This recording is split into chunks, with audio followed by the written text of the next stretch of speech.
प्यारा लगता है, लेकिन तुम्हारे दिल से उन्हें कभी भी निकलने नहीं देता, क्योंकि वो दुआएं ही तुम्हारा मुकद्दर होती हैं। वो तुम्हारे सोचे हुए वक्त से थोड़ा ज़्यादा होता है।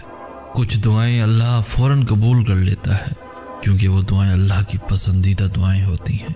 इसलिए अल्लाह उन दुआओं को तुमसे तो वक्ती तौर पे दूर कर देता है, ताकि तुम अल्लाह से मांगना ना छोड़ो। बस उनकी कबूलियत के लिए अल्लाह ने जो वक्त मुकर्रर कर रखा है। अल्लाह तो अनकही दुआएं भी जानता है, लेकिन उसे पसंद है जब तुम खुद उससे मांगते हो।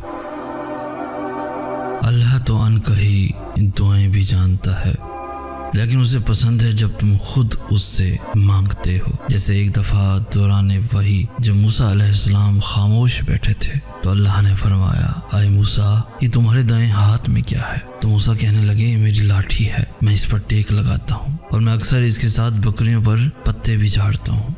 हालांकि अल्लाह तो पहले से ही